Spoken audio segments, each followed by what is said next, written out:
Thank you so much for inviting me. Where I have been a few years ago in this place, which was more hopeful, but today we are meeting in a time where the situation and the context have changed. It's dreadful, it's horrific, uncertain what is happening in Palestine. So we speak about what happened after October 7.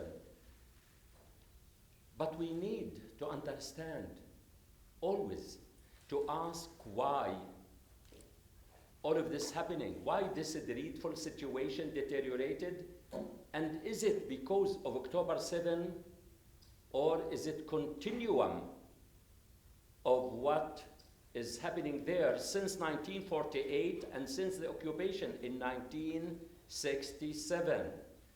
October 7 is one day in our life, and we can't take it out of the context of what is happening. The world is not created October 7.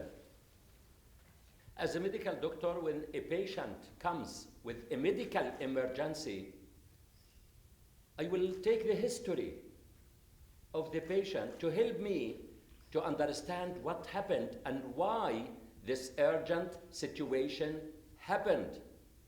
War, violence, and October 7 are avoidable. And we can avoid them if we dealt with the root causes of the problem and to finish with it. And now we are talking about October 7, about the occupation, about the war. War is not to be documented or to talk about. We need to prevent the recurrence of October 7, of the genocide and the different Israeli raids against the Palestinians. When the political leaders in this world, and in particular the current Israeli leadership, to learn and to understand that war and violence will never put an end and will never bring peace and harmony and coexistence. We tried it many times in 2006, 2008, 2012, 14, 18, 20, 21, 22, and now war, as I said, is not the way, as Einstein said. Insanity is to repeat doing the same thing and we expect different results.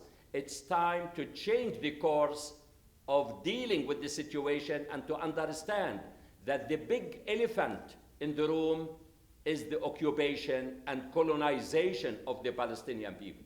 When my daughters were killed, 16th of January 2009, and my niece, for nothing they did, I said it. If I could know that my daughters are the last sacrifice in the way to peace between Palestinians and Israelis, then I will accept it. Sadly and painfully, they were not the last. They are just numbers among the tens of thousands of Palestinians who are murdered under the witness of the world. So this will never let me down. The opposite, it makes me more determined to keep speaking out and to understand that the bullet is the weapon of the weak and the occupation to be ended, and peace will never be by force. Peace should be by goodwill through diplomatic negotiations, and peace will never be just and good for one. It should be just and good for all. That's the authentic peace we need to promote in our world. The Japanese people, they know and experience and the meaning of suffering of war. It's not the visible and the immediate impact of war. The immediate impact of war, we know about the people who are killed, wounded, or the destruction.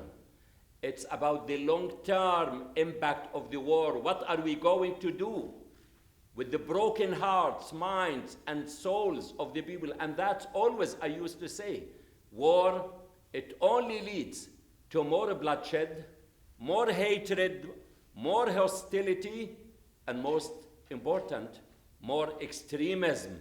How can we deal with the consequences of this war in any part of the world? How would you react if you were deprived of food and water for 24 hours? How would you react? When you are locked inside your home for 24 hours, you can't go outside, or to be without light, without water, without heat, or without internet, even at home. The Palestinian people in the occupied Palestinian territories, I mean the Gaza Strip, the West Bank, and East Jerusalem, with the protracted, continuous, cumulative trauma and oppression and occupation, deprivation, intimidation, humiliation, expansion of the settlements, what do we expect from them, even in Gaza Strip, which has been under siege for more than 16 years? From air, from water, from the ground. It was described by the United Nations inhabitable in 2020. It was described to be a hell. Gaza Strip before October 7, it was hopeless, lifeless, jobless, and helpless. That's the situation. What do you expect from the people in spite of the Palestinian people in the Gaza Strip, one of the most educated and literate people in the Middle East? It has the highest number of PhD candidates, but deprived of the opportunity and the freedom. Gaza Strip now, it's not Gaza that I know. Some of you maybe or have visited Gaza. Gaza now is a ghost, characterized by mass destruction of all the infrastructure. Nothing is saved. Mosques, schools, hospitals, streets, everything is destroyed. It turned into a pile of rubble, about 80 million tons of rubble, and the people there under the rubble. Mass murder. The streets of Gaza Strip turned into graveyards. Mass forced displacement. Mass starvation. Gaza Strip now, it turned into lifeless, parentless, childless, waterless, healthless, freeless, dreamless, futureless. That's the situation in the Gaza Strip. The Palestinians in the Gaza Strip and me, we cry blood. Where is the world from the crisis of the humanity which is happening live? We see it live on the screens. How can we tolerate to see it? It's not the time to blame. It's the time for responsibility and accountability of our world. There is no problem in the international law. The problem is in implementing this international law. The world now is discordant, is divided, and we all are suffering because of what is happening, not only in Gaza, it expanded, and we all are potential victims. We don't know what will happen tomorrow.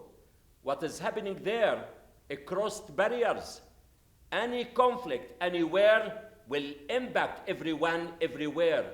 We all in this world live and ride one boat, and we need to protect this boat to reach the shore peacefully.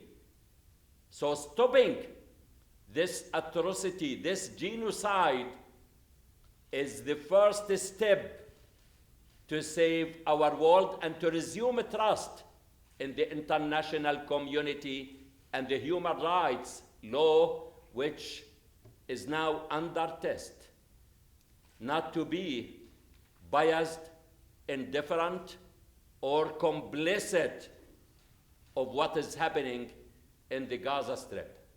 I am optimistic and hopeful more than any time. Always, I see the challenge as an opportunity. And I see October 7 as an opportunity, and it's a silver lining opportunity because of the following. It exposed the international community in the bias and the complicit. And where are we from the international resolutions? Number two, to send a message to the world that the Palestinian issue is not trivial. It's a central, it's an essential, and it's the most important issue now to come to the surface. And we have to deal with it as someone they thought to keep it in the shelves. Now Palestine, and even every neighborhood in Gaza Strip entered every house. So the way forward, I see it. Number one, to call for immediate ceasefire, to start the process of negotiation, diplomatic negotiation, nothing by force. Even the hostages, no one hostage was released by power. It's with negotiations. So we need to release them, and the Palestinian prisoners to be released. There are about 8,000 or 10,000 Palestinian prisoners, and to start the diplomatic process to end the occupation with the involvement of the international community, all of the powerful countries to come together under one umbrella, that we need to endorse the international resolutions by ending the occupation, and to ask the Israeli government, what do you want? Do you want two-state solution based on international resolutions? You have to endorse it and to implement it. If they don't want, let us move with one-state solution, because, and personally, the two-state solution is dead. Israel killed the two-state solution, so the only way in front of us for the safety of Palestinians and Israelis to live side by side is one-state solution based on equal citizenship right, because I believe it. The Israeli safety, security, freedom, dignity, a future, and rights are dependent and linked on the Palestinians' safety, security, freedom, equality, dignity, and rights. This is the guarantee for a stable, sustainable harmony and peace between Palestinians and Israelis.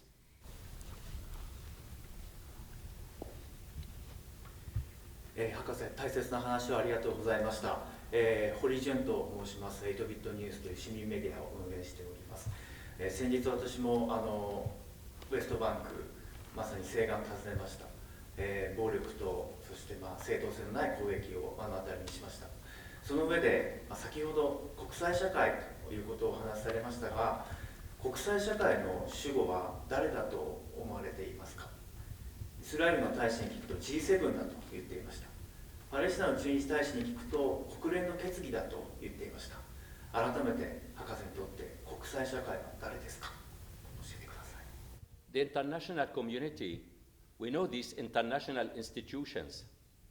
Of course, the United Nations was established to put an end after World War II, to create harmony and concordance in our world. And that's what we need. All of the members who are signing to be or acknowledged to be members, they should follow the regulations and to be part of it. We are here as journalists. You follow the regulations of how to behave and to accept it. So it's important no one should be above the law. No one should be above. Number one, the United Nations, the different human rights organizations. We have ICC, ICJ, WHO, all of these organizations.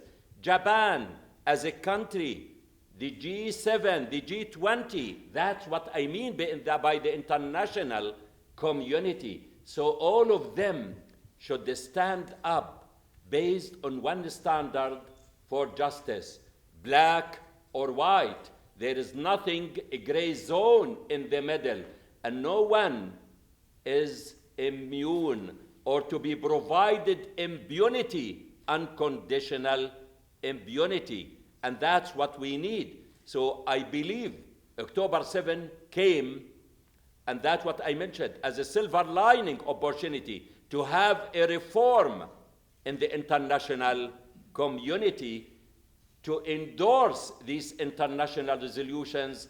Otherwise, we are living in jungle.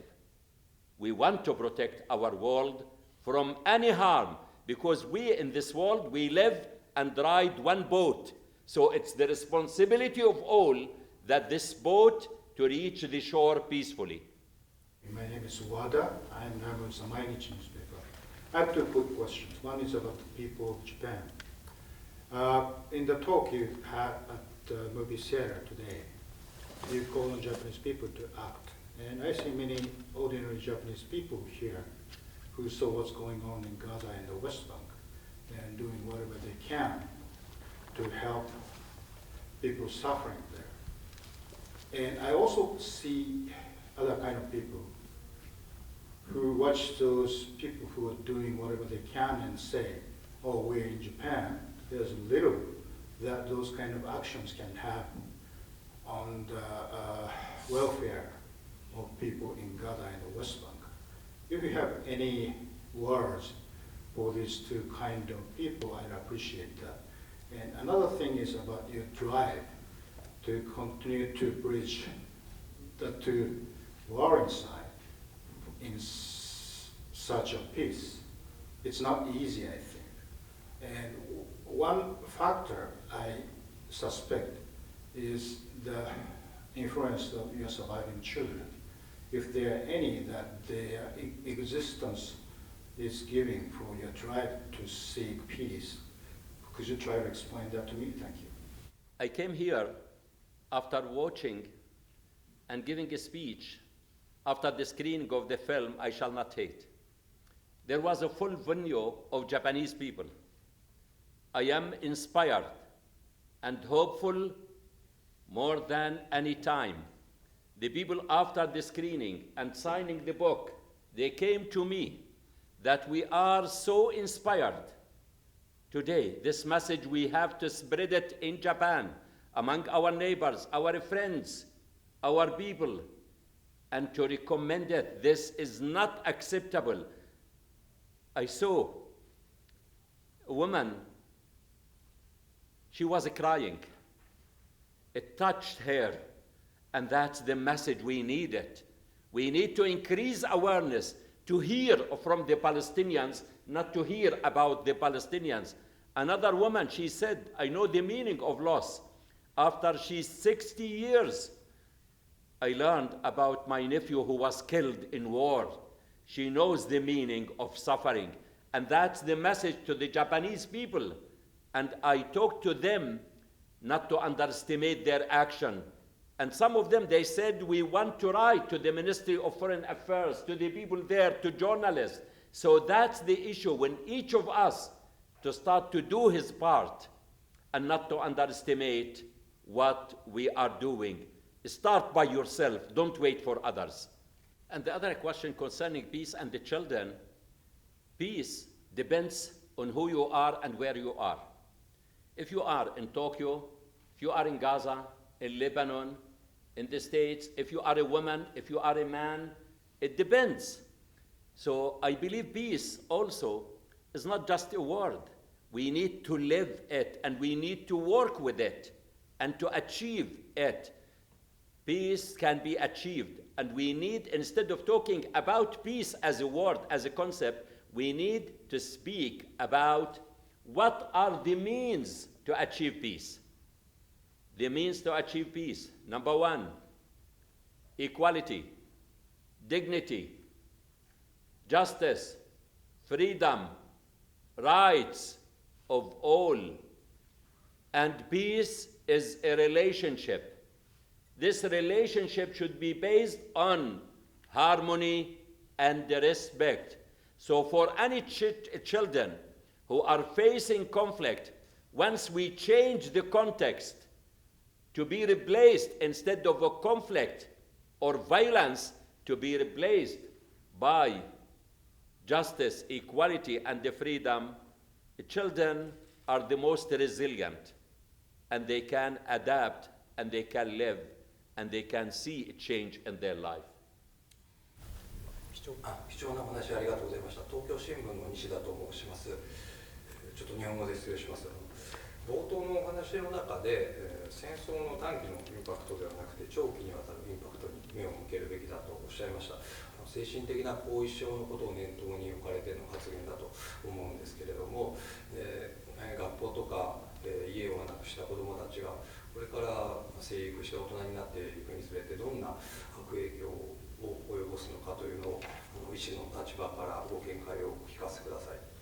Thank you so much. This is important question about the children and the mental health, because there is no physical health without mental health.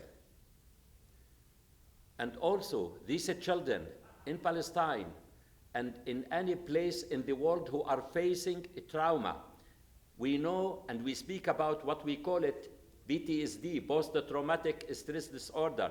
The Palestinian children, and that's my research where I am doing about the impact of war and the continuous, cumulative, persistent, intergenerational and transgenerational trauma that is continuing on the mental health and the development of the children. And of course, the longer it has, it impacts not only the behaviors and the attitudes, it impacts what we call the epigenetics. The longer it takes, it does modification of the genes. So we need to act as soon as possible to do demodification of these genes. And this, of course, it leads to violence, to extremism, and those people, those children who are going to grow up later on traumatized, they will be vulnerable to be recruited to be violent. And we all will suffer as a result of this. That's why I say we need immediate ceasefire and to start afterwards the process of rehabilitation and healing and not to repeat it again. 新婦人新聞という女性団体の新聞記者をしております福重と申します。先ほどの発言に関連しているんですけれども、日本に来た理由を日本の人たちの反応に感動してくださったと言ってくださって、そういう気づきが必要だと言っていたんですけれども、日本にも今でも戦争に反対したりするというふうにして、アバヤスさんが言っていた行動をデモに参加するだとか署名行動している人はいるんですけれども、それでもこの日本で2022年に安保関連3文書が閣議決定されたりだとか、戦争しないっていうその憲法が変えられようとしているだとか、その新たな戦前だと言われるようになっていて、行動していてもそういう動きが日本にあるということで、その人たちがすごくやはり戦争は止められないんじゃないかというふうに自信をなくしています。で、そういう方たち、そういう人たちにもう一度もっと踏み込んだメッセージをアバヤスの立場からお願いできないでしょうか。よろしくお願いします。I will never lose hope. I will never lose hope, and even because political leaders, they want the public to be frustrated and despair. So we have to keep persistent, determined, coming together, not to give up. It's a challenge between both. So who is going to be patient, tolerant, courageous, and coming together, by the end we will win. The darkness will never be forever.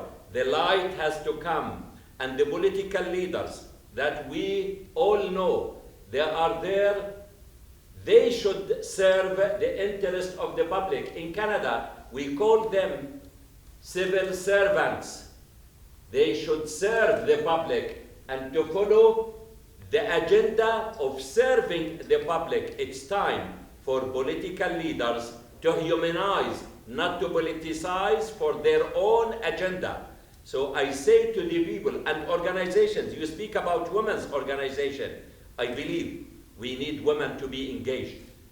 Women's empowerment, women's role, involvement, and encouraging women to be part of the decision-making is the guarantee for a stable, sustainable change in our world. And it's important, Japan, which stood up from ashes after the destruction, and to be one of the leading countries in the world, the advancement where they are now, within this period, it didn't happen overnight, but it was determination and hard work of your people, which was cumulative, and that's what we need. The change is not going to happen overnight. It should be cumulative and continuous, and the momentum, I believe, it started for a change. Thank you for the presentation. I'm so blessed. My name is Fuki Kamai. I'm a journalist from ATV News. I would like to two questions in Japanese. ちょっとすいません、通訳お願いいたします。一つ目はですね、この SNS を含めてものすごくガザの厳しい状況が目にすることができて、情報量が決して少なくない中でも、自分とは関係ないと思われているような方たち少なくないなと思っています。そういった方たちが問題をこの内面化するためには何が必要と考えていますでしょうか。で、もう一点はですね、私たちこの日本に暮らす市民社会、日本社会に対して何を求めるか。今年の6月、ヘブロン、ベツレヘム、ラマンラーに私取材に行きました。そこで会った方たちに同じ質問をしたら、まず私たちのことを知ってほしい、そして私たちのそばに立ってほしいということを言っていて、私はそれを聞いたときにそれだけでいいのかなというような、正直ジレンマも感じたんですね。そういった意味も込めて、博士は私たちに何を求めますでしょうか。Yeah, what is needed from Japanese society who experienced the impact of war, and as a human, because I believe a human being, freedom, justice, equality is seen through other human beings. A person is a through others person. Let humanity bring us to humanize, not to politicize, and to think of others. And that's as our Palestinian poet Mahmoud Darwish, think of others. Who are the others? They are your human fellows. And as I said, the conflict and the suffering of the Palestinians, it crosses barriers. Even the Japanese people, by watching it on the screen, how do they feel? It hurts them, either directly or indirectly. So it's time for the Japanese people to take action, to be aware, to speak out, to engage through organizations, and to advocate for justice and to expose what is happening, not just to watch it, but to speak about it and to say it should be stopped, and to speak to their government, to write to journalists, and to communicate. So it's about awareness, and awareness is important, followed by action, by sending support to the Palestinians. And the Japanese government, they are supporting the Palestinians financially, educationally, but we need the support to be also accompanied by diplomatic and political support. What prevents Japan from the recognition of Palestine as independent state? To recognize Palestine as a state, what prevents them? They can recognize it. It's a step forward. So this is important that we need from the Japanese, and I am sure the Japanese government, once the war stops, to call for ending the war, the process of rebuilding of the Gaza Strip, we count on the Japanese government and the public to help in rebuilding Gaza for the future. Think of the Palestinian people, the innocent women and the children in Gaza Strip. be their voice, humanize and not to politicize. Thank you so much. あり Thank がと you. うございました。